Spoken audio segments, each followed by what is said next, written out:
Saludos, qué bueno que podemos encontrarnos otra vez aquí con Doris Venturini. El programa el día de hoy se lo vamos a dedicar a las finanzas personales. Sé que a muchos nos preocupa ese tema.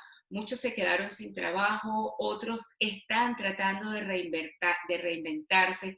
Invertir en estos tiempos, se pide prestado, se paga las deudas, se refinancia. ¿Qué hacemos en estos momentos post pandemia? De pandemia. Bueno, de crisis y de incertidumbre.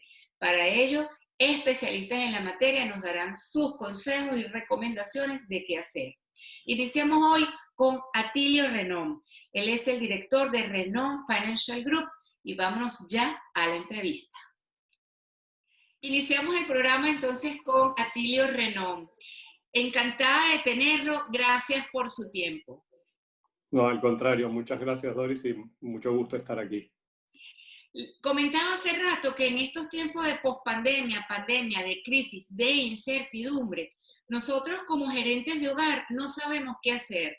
Refinanciamos deuda, inventamos un nuevo negocio para tener nuevo dinero fresco que venga de otra fuente.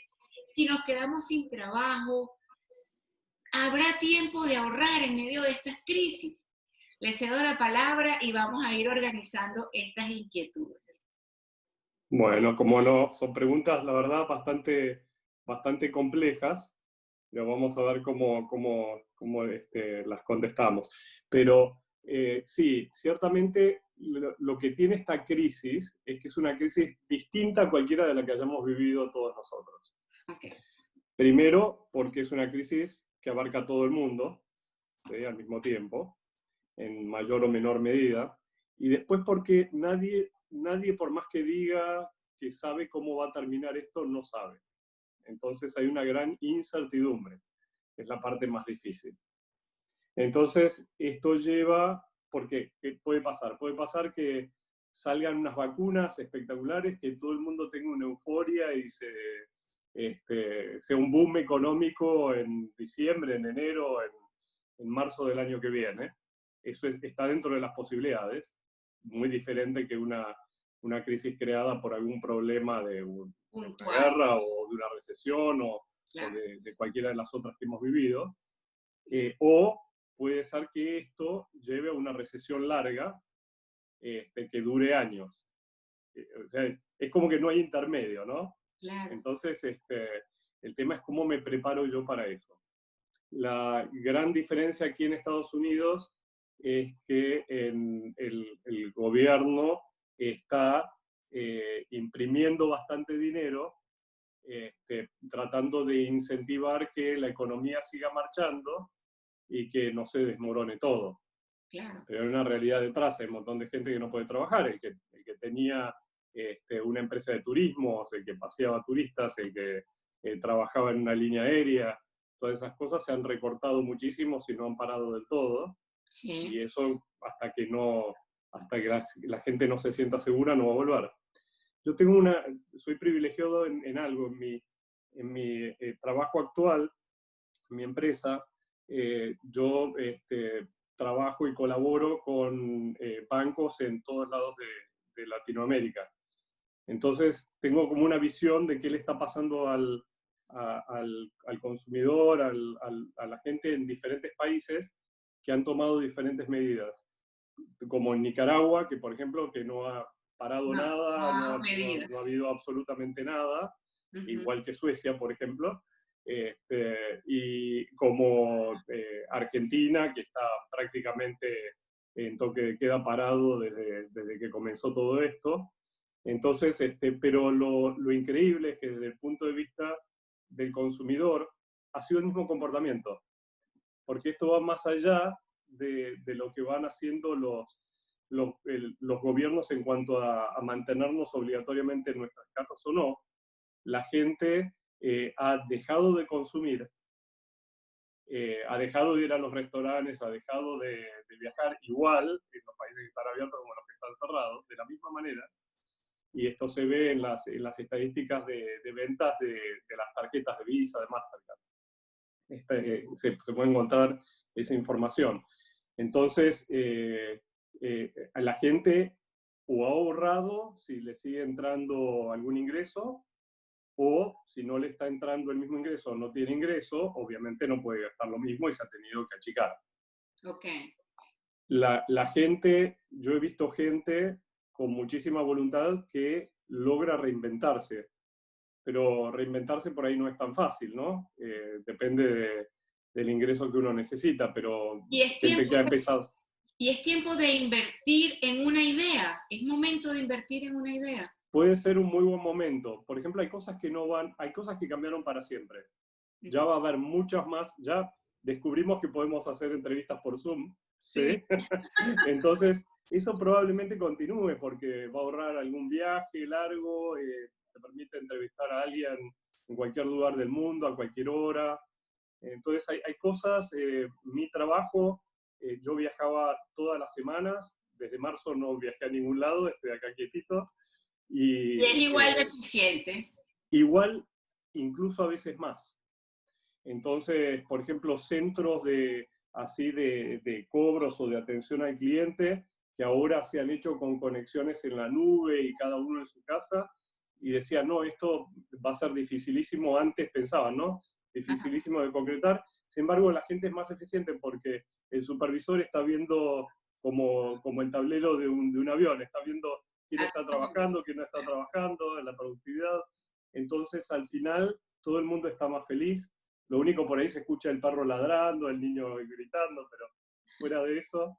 Pero Este, somos personas normales. Eso es quizás también algo que nos ha enseñado la pandemia, ¿no? Que todos tenemos la misma vida. Por muy alto que sea el cargo o no, o muy obrero que se sea, tenemos la misma vida. ¿Qué entonces, hacer? entonces, Ajá. entonces me preguntabas qué hacer. ¿Qué ¿Qué hacer? hacer? Pago las deudas, me refinancio. ¿Qué es lo más conveniente? Bueno, eso va a depender de cada uno, pero si mi ingreso continúa y todo continúa igual, tengo la suerte de poder seguir trabajando online o lo que fuera, hay que seguir pagando todo igual. Siempre, en cualquier momento, uno puede tratar de refinanciar con un banco, donde uno tenga una deuda, si uno tiene una deuda de tarjeta de crédito o lo que fuera, uno puede llamar, buscar promociones donde haya una baja de tasa de interés o trasladar de una tarjeta a otra los balances. Ese tipo de cosas se pueden hacer, son estrategias para bajar el costo del crédito, sea en pandemia o no sea en pandemia, eso siempre hay que hacerlo. Pero si uno tiene el ingreso, tiene que seguir pagando. Si uno tuvo una interrupción de ingreso, lo importante es la comunicación con el acreedor, con el banco, el que fuera. Estar comunicados, muchos de los bancos, algunos por obligación, otros por comprensión del momento, tienen en estos momentos programas para ayudarlo a uno a seguir pagando. El problema es que generalmente esas ayudas no son gratis. Mm. Si a mí me dicen, no pagues ahora, paga dentro de 3 meses de más, los bancos me van a cobrar igual el interés de esos 3 meses. O sea, no va a ser gratis. Eventualmente, cuando pueda pagar, voy a tener que pagar más. Entonces, si uno puede pagar, tiene que pagar ahora, es lo mejor. ¿Sí? Es seguir pagando No dejar normalmente. acumular las deudas y no No, pasarlas. no, no, no, Es no. como correr la arruga, como dicen de manera Exacto, coloquial. exacto, exacto. Ahora, nosotros siempre, no sé si hablaste de esto, pero en Compass, que es un programa de la Iglesia Católica en el cual enseñamos a la gente a manejar sus finanzas, siempre decimos que lo primero que hay que hacer es ahorrar, ¿no? Cuando uno recibe un ingreso, siempre hay que ahorrar. Entonces, Y es tiempo de es ahorrar ahora que han recortado. siempre, siempre, siempre, siempre. ¿Cómo Eh, se ahorra? uno, uno no ahorra lo que queda después de gastar, uno gasta lo que queda después de ahorrar. Ok. Entonces siempre hay que ahorrar primero, siempre hay que ahorrar primero. ¿Por qué? Porque vienen los imprevistos. Se te rompe el aire acondicionado, se te daña el carro con el cual utilizas para ir a trabajar. Entonces siempre hay que ahorrar y hay que tener un colchoncito. Lo ideal es que eso crezca a un colchón de al menos 3 meses de ingresos para poder soportar estas crisis, para poder soportar una pérdida de trabajo, para poder seguir normalmente. Si uno ahorró y viene una crisis como esta, lo agarra muy diferente y Claro. mucho más tranquilo que el que no tiene nada. el 50% de los americanos no tienen $400 para una emergencia. Entonces pasa cualquier cosa, como cuando pasaba que el gobierno federal no le daban funding y no le pagaban a los trabajadores durante un mes, y la gente tenía que salir a pedir comida porque no tenían para comer. ¿Sí? Entonces, ¿qué hace uno cuando tiene una emergencia y no ahorró? Tiene que pedir prestado, tiene que usar la tarjeta de crédito y ahí es donde se meten problemas. Entonces, ahorrar primero. Ahora, si no hay ingresos, claramente ahí ya es distinto. Ahí hay que buscar la forma por otro lado, buscar reinventarse, no quedarse en, ay, yo soy médico, yo soy contador, tengo que hacer esto. En momentos de necesidad hay que hacer lo que uno pueda hacer. Claro. ¿No? Entonces, hacer mascarillas, alcohol. Sí. Así es, sí. Sí, sí, sí. Cuando usted dice hay que ahorrar primero, de ese ingreso de la gente que no perdió su trabajo o que recibe alguna ayuda, porque hay que reconocer que el gobierno de los Estados Unidos ha estado enviando ayudas puntualmente a todos aquellos que se quedaron desempleados y que califican para las ayudas. ¿Qué se hace? ¿Cómo podemos hacer ese presupuesto del hogar? ¿Llega el ingreso? ¿Qué porcentaje para el ahorro? ¿Y cómo seguirían los otros ítems o los gastos? Qué buena pregunta. Mira, justamente yo tengo aquí en el curso hacemos, mira, lo tengo aquí al lado. Son Okay. unos porcentajes porque la vida es equilibrio. Si yo me miento a mí mismo y digo, yo gano 1.000 y voy a gastar 800 en alquiler, claramente no voy a poder hacerlo porque con qué como, con qué viajo, con qué pago la gasolina o el transporte, la electricidad, la luz, el internet. Entonces, el equilibrio es la parte fundamental de cualquier presupuesto. Después el presupuesto, ese equilibrio para ahorro es más o menos el 10%. Más o menos el 10% del ingreso que uno tiene. Para la vivienda, ya sea con hipoteca o con alquiler, más los gastos adicionales que incluyen ahorrar para las cosas que se rompen, ¿no? Lavarropas, el secarropas, el techo que hay que cambiarlo. Todo eso tiene que estar entre el 30 y el 40% de los ingresos como máximo. Esto no es que uno tiene que gastar eso, ¿no? Como máximo. Y después, bueno, los diferentes ítems. Una cosa que varía muchísimo, que a mí me llama la atención, pues pasaron mucha gente por el curso y siempre pregunto esto, es la comida. Hay gente que solo come afuera y gasta una fortuna, se gasta una gran parte de sus ingresos en comida, y hay otra gente que hace todas sus comidas en casa y busca dónde comprarlas.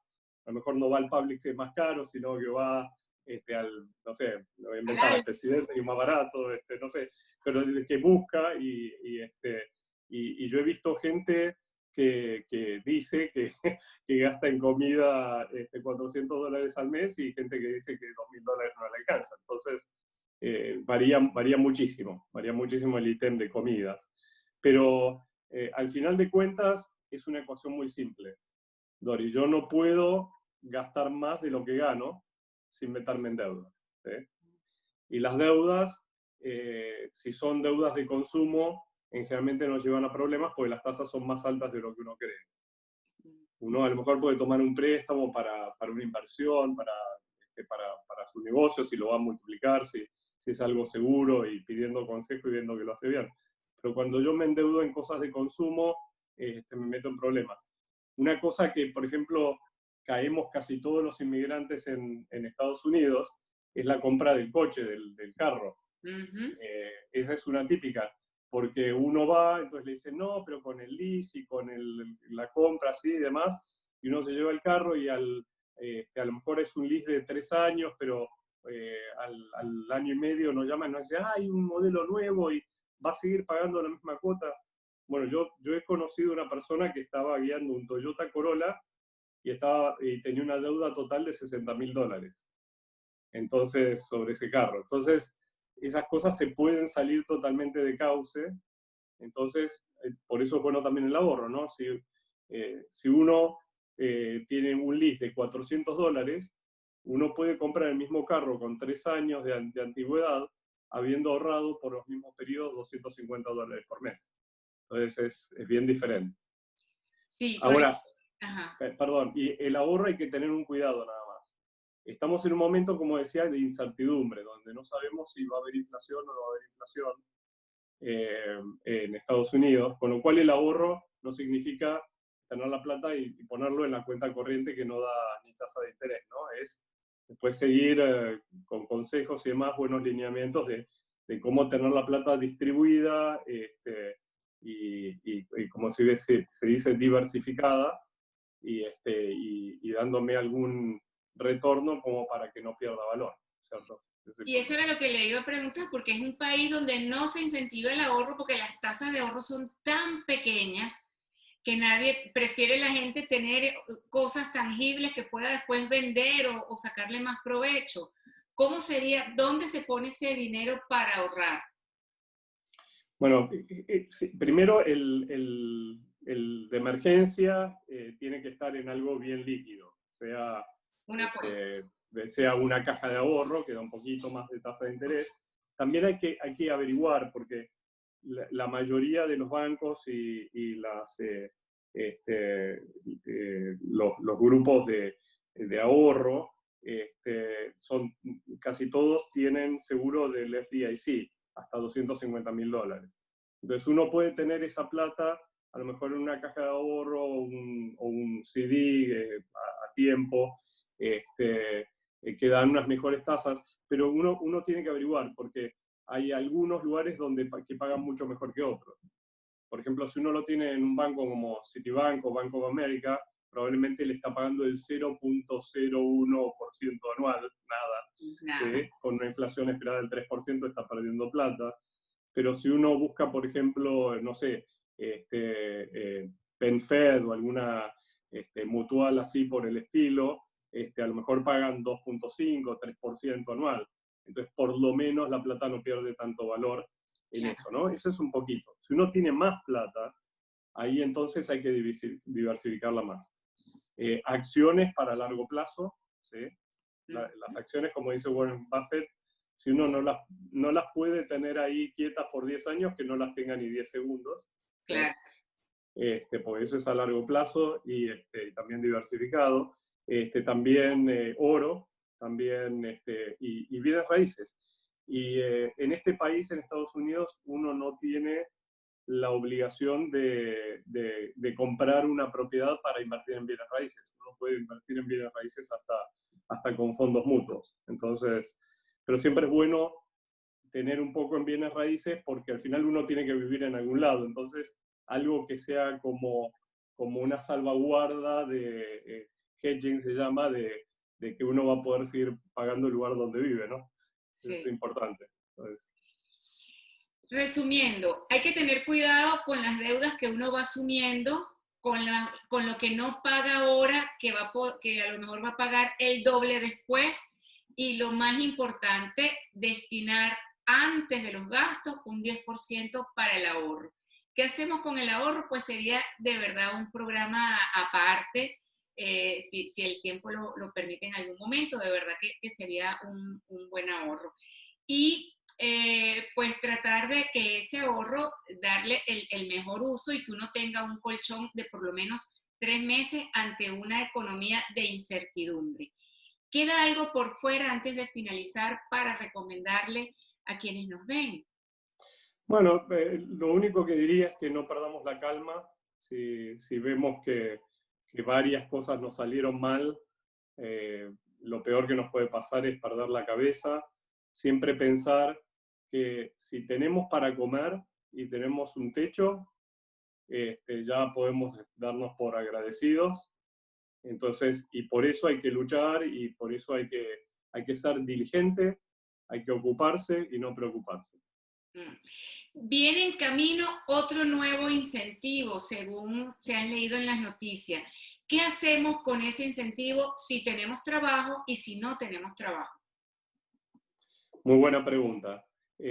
Si tenemos trabajo, dos cosas, y eso también va a depender de los valores de cada uno. Pero si uno puede en este momento también ayudar a alguien que realmente lo necesita, que realmente está pasando hambre o está teniendo problemas con el techo, yo creo que eso nos puede hacer sentir muy bien si podemos llegar a tener la posibilidad de ayudar a alguien. Entonces, si tenemos trabajo y estamos bien, y esa plata, entre comillas, nos sobra, porque a nadie le sobra nunca nada, Ujú. ayudar a alguien es lo mejor, lo primero. Después, frente a la incertidumbre, sí guardarlo, sí ahorrarlo de alguna forma, pero como decís vos, sería en otro programa hablando de sobre cómo salvaguardar el valor de ese ahorro. Ok. Ay, yo de verdad estoy agradecida, me encantó este encuentro, conocerlo. Ojalá que podamos hacer ese programa especial sobre el ahorro, que podamos contar con su tiempo. Muy Con gusto. agradecida. Con mucho gusto, Doris, cuando quieras. Y fue un placer hablar contigo. Hasta luego. Adiós.